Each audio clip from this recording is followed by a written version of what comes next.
Oke, saya mulai teman-teman. Eh, Cukup agak lama ya, kendati satu dan lain hal, akhirnya apa? Keberanian saya untuk memproduksi video yang terserah mau mau bermanfaat atau enggak. Saya harap ini menjadi sesuatu yang bisa teman-teman sekalian bisa olah, bisa punya, sehingga menjadi sesuatu yang berharga, yang berguna dan seterusnya. Kali ini saya sendirian, masih sebagai wakil rektor Barada Institute, bahwa kita dan manusia manusia lainnya barangkali sangat bisa untuk apa ya, membuat diri kita semuanya merasa bahagia ya. Kita bisa memanipulasi itu ya. Dalam konteks ini biasanya akan merujuk pada eksistensialisme, kebahagiaan, ketenangan seseorang yang bisa dihasilkan dengan cara apapun, bagaimanapun dan seterusnya di situ. Namun yang saya kira nggak bisa dilakukan atau diciptakan oleh manusia yaitu soal itu ya, soal rasa itu gitu loh. Saya kasih gambaran paling sederhana, kebahagiaan atau kesenangan ketika kita makan gitu ya. Ketika kita makan, kita bisa buat diri kita bahagia dengan makan makanan yang kita sukai. Cuma ini apa ya, perasaan senang ini yang agak terpikirkan saya ini.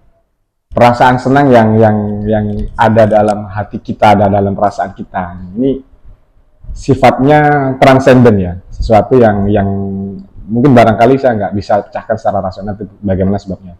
Bisa saja sebenarnya misalnya kita mau lihat secara apa namanya, struktur tubuh yang nanti menghasilkan dopamin apa dan seterusnya gitu. Siapa kira-kira gitu ya? Siapa kira-kira yang membuat dan menciptakan ya perasaan senangnya itu ya, bukan kendati kita melakukan sesuatu nanti akan timbul rasa senang atau rasa bahagia, tapi yang menciptakan senang, perasaan senang dan perasaan bahagia itu. Itu satu PR buat saya dan kita semua ya. Tentu kita seandainya mau membahas itu akan merasa dekat, akan dekat dengan teologis ya, dengan ketuhanan, dengan adikodrati, spiritualitas dan seterusnya situ. Oke, balik pada pembahasan awalnya teman-teman, saya ingin bicara soal esensi etika dan logika.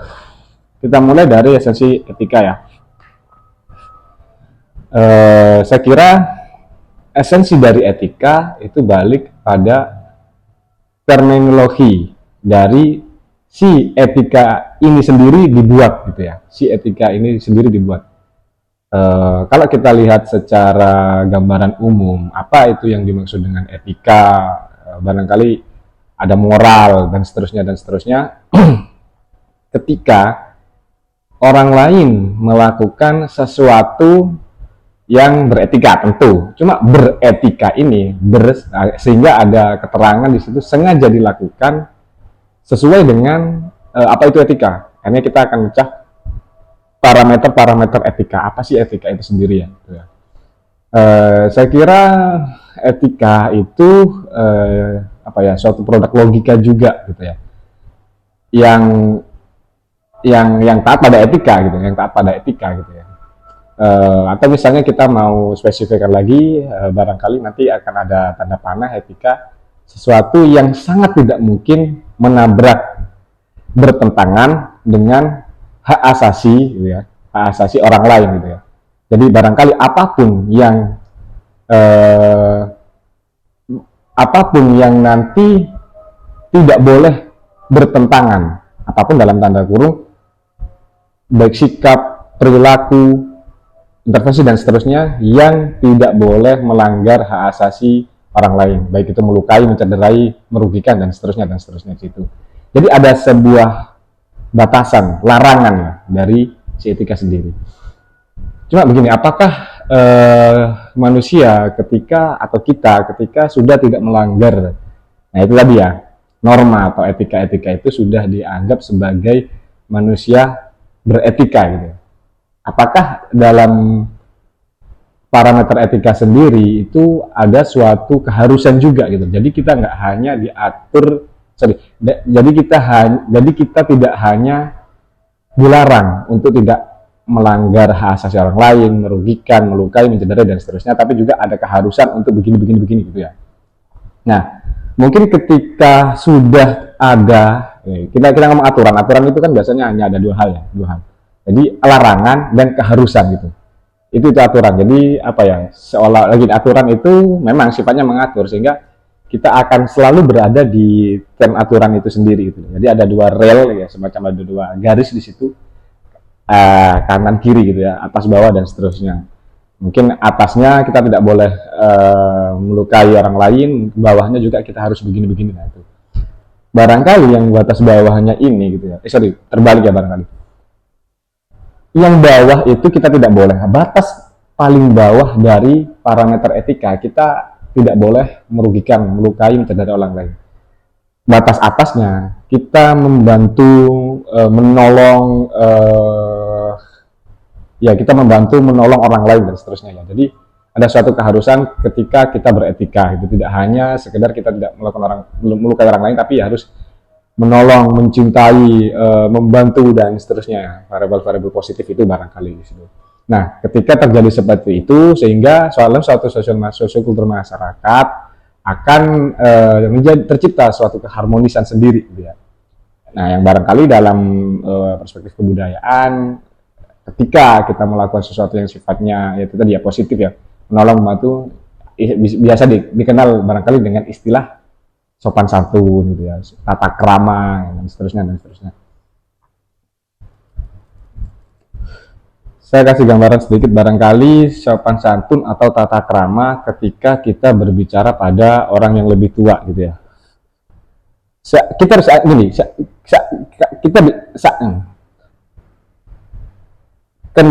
seandainya kita bicara soal etika gitu ya, seandainya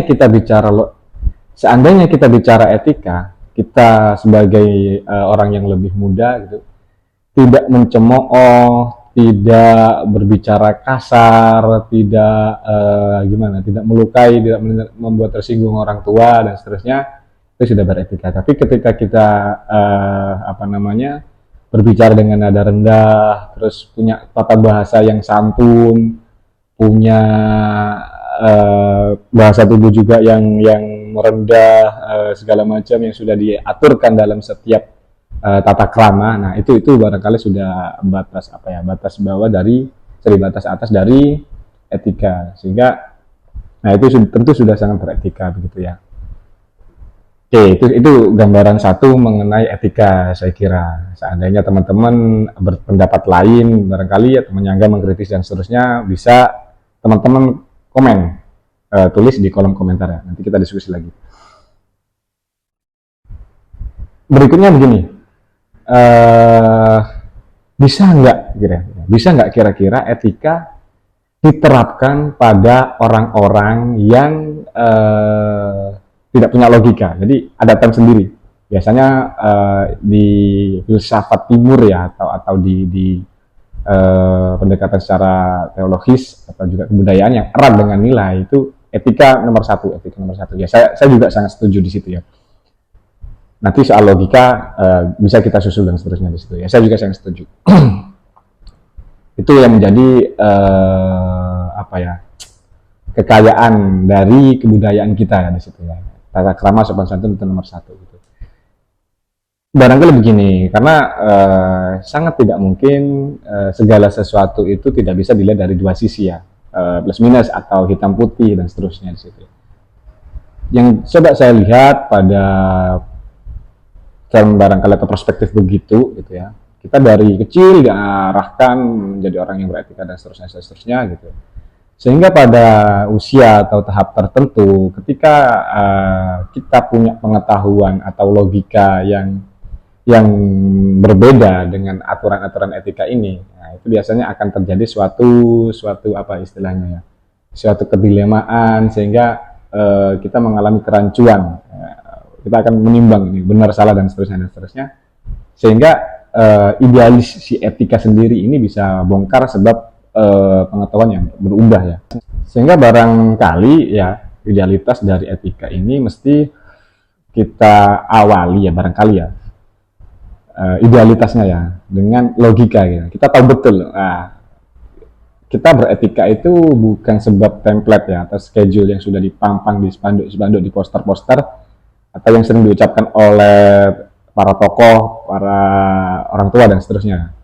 Nah, ini tentu suatu pilihan teman-teman ya. Jadi akan sangat baik, akan sangat lebih ideal lagi ketika etika itu datang atau hadir dari diri kita sendiri, sebab pengetahuan yang memang kita setujui di situ.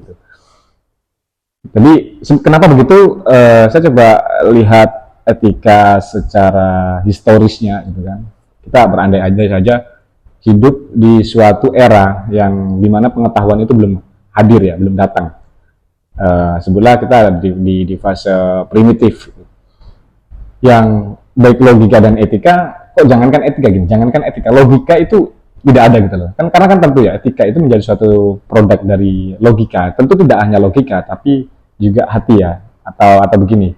Akal budi gitu loh. Akal budi akan melahirkan suatu produk kebudayaan di situ yang dalam perwujudannya itu ada 3, ada ide, ada aktivitas dan bentuk ya. Nah, etika ini ada dalam rumpun aktivitas gitu ya. Nanti ada ide, sastra, nasihat, semboyan, suatu keyakinan, idealisme dan seterusnya.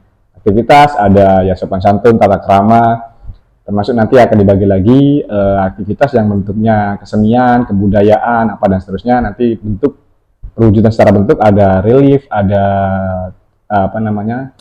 patung, candi dan seterusnya di situ. Balik pada persoalan ketika kita belum ada yang namanya pengetahuan dan seterusnya ya. Di mana orang hanya mengerjakan atau melakukan sesuatu berdasarkan dorongan ya, karena setiap orang struktur alam bawah sadar kita punya satu yang namanya id gitu ya, atau dorongan yang akan diselesaikan pada ego di mana bertugas untuk melakukan sesuatu apa yang dikatakan oleh si id itu. Semisal kita makan, dorongannya kita lapar, kita harus makan gitu seterusnya. Kita kedinginan, kita mesti cari kehangatan gitu. Kita merasa terancam ya kita harus aman dan seterusnya di situ. Di mana pengetahuan belum ada di situ sehingga gitu ya dalam struktur alam bawah sadar si komponen alam bawah sadar yang namanya super ego belum ada sesuatu yang bisa dikunyah, sehingga super ego ada tapi tidak jalan sebab itu tadi tidak ada sesuatu yang bisa dikunyah atau dalam tanda kurung ya si pengetahuan itu sendiri begitu. Pada era itu manusia lapar dan mesti mencari makanan dengan cara berburu dan seterusnya, berburu. Kendati persoalan yang sama juga dialami setiap orang di situ, sehingga mereka berebut, akhirnya mau nggak mau berebut dan seterusnya, akhirnya saling berkonflik, berperang, membunuh dan seterusnya ya di situ. Nah, lambat laun mungkin karena dorongan akal, sebab dorongan rasionalitas, sebab dia sudah melakukan sesuatu itu ya, yang dalam perspektif filsafatnya empirisme itu ada suatu pengalaman sebelumnya gitu ya, pengalaman belajar sebelumnya, entah soal berburu, bagaimana mekanisme makan, berburu dan seterusnya, ketemu gitu suatu cara konstruk kayaknya kita nggak ideal kalau begini, karena kita akan punya konsekuensi saling membunuh, bertikai, berperang dan seterusnya di situ.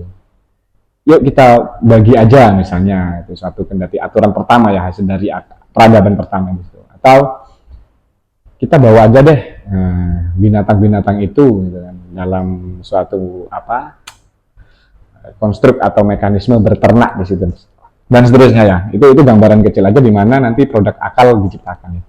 Sampai seterusnya lambat laun sudah bukan persoalan biologis, bukan persoalan perut ya. Bagaimana ini kok semakin kesini semua orang berternak, tapi kok ada kecemburuan begini dan seterusnya. Akhirnya ketemu itu yang namanya etika. Sebaiknya kita sebagai orang yang hidup berdampingan harus begini gitu ya. Mungkin itu ya produk etika secara historisnya ya. Pertama kali begitu ya, barangkali. Nah, sehingga kan sangat gimana ya melihat dari kasus di situ, ya etika mesti mesti kita selesaikan atau kita awali dengan logika gitu ya. Sehingga logika menjadi satu variabel penghubung antara kita bisa melakukan etika gitu kan. Kita bisa melakukan etika sebab ada pengetahuan beretika. Karena kalau apa ya, poin esensi etika itu kan nanti kita bisa hidup di mana setidaknya tidak mengganggu, tidak merugikan, tidak menyindir, tidak menyinggung orang lain dan seterusnya. Paling baik ya atau untung-untung kita bisa membuat orang lain merasa bermanfaat dengan adanya kita, merasa bahagia, merasa tertolong itu dan seterusnya ya. Kendati demikian, ada beberapa hal yang terlepas dari konsep begini karena sebetulnya kita malah merasa saya sudah beretika loh gitu. Cuma fakta di lapangan ada orang yang merasa terlukai sebab tata bahasa kita, cara bicara kita, gerak tubuh kita dan seterusnya ya. Nah, apakah ini siapa kira-kira yang tidak melakukan tugas dan tanggung jawabnya dengan baik gitu ya? Apakah si orang ini atau kita itu tidak beretika atau ternyata etika kita dilihat secara lain dari orang itu gitu ya. Sehingga agak bias juga gitu ya. Nanti persoalannya akan ketersinggungan perasaan-perasaan begitu-begitu dan seterusnya. Saya ambil contoh barangkali misal begini. Kita punya aturan yang tua, ya, yang tua menghargai yang muda atau yang muda menghormati yang tua ya dan seterusnya ya. Saat kita hanya berpegang pada prinsip itu, saya kira juga belum apa ya, belum bijak gitu ya, belum bijak sepenuhnya gitu. Karena belakangan yang terjadi orang tua yaitu ingin meminta hak dia sebagai orang tua yang untuk dihormati gitu ya. Sementara pada kasus-kasus anak muda juga dia merasa orang tua kurang menghargai dan seterusnya gitu. Maksud saya begini, bukankah lebih enak lagi gitu ya, lebih bijak lagi ketika ya udah kita lihat kita sebagai orang tua tapi dari parameter anak muda gitu loh. Jadi kita nggak buru-buru untuk meminta dihormati sebagai orang tua, tapi kita harus berikan itu penghargaan terhadap anak muda dan seterusnya. Jadi kita nggak saling berebut soal tugas-tugas itu, gitu. Tapi kita secara sadar, secara sadar dan secara nilai mempertahankan keharusan, gitu ya. Bukan justru haknya, tapi tanggung jawabnya. Tidak hanya haknya, tapi tanggung jawabnya di situ. Gitu. Misal begini, karena kan sebab yang biasanya terjadi itu soal struktur ya, atas bawah gitu loh, guru, orang tua dan seterusnya di situ gitu. Saya coba ambil contoh aja ya barangkali begini, dosen yang suatu saat dia berkunjung ke tempat mahasiswa ya, ke tempat mahasiswa. Saya sedang berkunjung di rumah atau barangkali tempat mahasiswa, di mana dia punya usaha ya, misalnya minuman atau makanan dan seterusnya di situ. Nah, itu bias kita gitu ya. Semisal kita disuguhkan makanan atau minuman itu di situ. Kadang saya barangkali itu merasa ya saya dosen ya, secara etika itu secara etika itu tanggung jawab mereka untuk memberikan hormat ya, memberikan hormat dengan bentuk mungkin memberikan minuman yang sebetulnya dia jual atau makanan yang dia jual begitu. Atau barangkali etika saya berbicara ya saya dosen, ngapain saya harus bayar ke mahasiswa, itu kan mahasiswa saya kan sudah memberikan suatu pengetahuan dan seterusnya di situ. Nah, atau juga si mahasiswa juga berpikir lain gitu kan. Dia tidak melihat saya sebagai dosen tapi sebagai orang yang berkunjung di situ gitu. Ya siapapun lu ya terserah, selagi kamu di sini kamu makan ini ya harus bayar sesuai dengan harga dan seterusnya di situ. Nah, ini maksud saya yang ke apa ya, kerancuan barangkali ya, sorry, ada probabilitas ya, ada sesuatu yang tidak beres lah gitu kan. Saya harap yang lain tidak dialami, tapi apa ya, di hidup saya itu ada di situ gitu. Sehingga saya ingin benarkan bahwa ya memang tentu itu tidak ideal ya. Parameter saya yang menganggap saya dosen kemudian bisa palak. Saya bukan palak ya, karena saya menggunakan nama etika di situ, sehingga dosen harus, nah, itu kurang ideal ya. Sehingga itu bukan soal etika lagi gitu loh, itu logika gitu aja, itu logika gitu loh. Ya walaupun lu dosen tapi dia jualan gitu loh, maksud saya gitu. Mahasiswa jualan, dia punya punya tanggung jawab yang mesti ia selesaikan dalam persoalan ekonomi dan seterusnya. Itu ngapain bawa etika, itu murni logika gitu loh sebetulnya. Ataupun terbalik gitu, ataupun sebaliknya. Saya di kedai misal ada mahasiswa 1 2 3 sini bimbingan dan seterusnya di situ. Kemudian dia hanya nongkrong dan bimbingan dan seterusnya di situ. Persoalan seandainya mereka itu membeli minum dan tidak, itu bukan soal etika gitu. Bukan soal etika. Saya tidak menggunakan, saya dosen, maka kamu harus beli minuman saya, beli produk saya, jualan saya dan seterusnya. Bukan gitu ya. Itu hanya soal logika. Lu sudah ke sini. Udah ada di sini, posisi kita dosen dan mahasiswa sudah batal di situ, sehingga yang ada hanya posisi penjual dan pembeli gitu aja ya, transaksional gitu aja itu. Nah itu sih saya kira ya. Jadi eh, alangkah lebih baiknya lagi gitu ketika kita tegakkan secara berlogika itu. Nah itu barangkali teman-teman apa ya, karena nanti akan gimana ya, akan atas nama etika gitu ya, atas nama etika kita menjadi tidak beretika, bisa saja begitu gitu ya.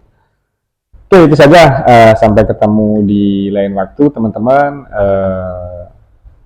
Persoalan apa yang saya katakan salah, menyinggung dan seterusnya, ya saya hanya menguraikan ya. Nanti silakan, ini pikiran, kalian bantah, kalian sanggah, protes dan seterusnya, nggak ada soal itu.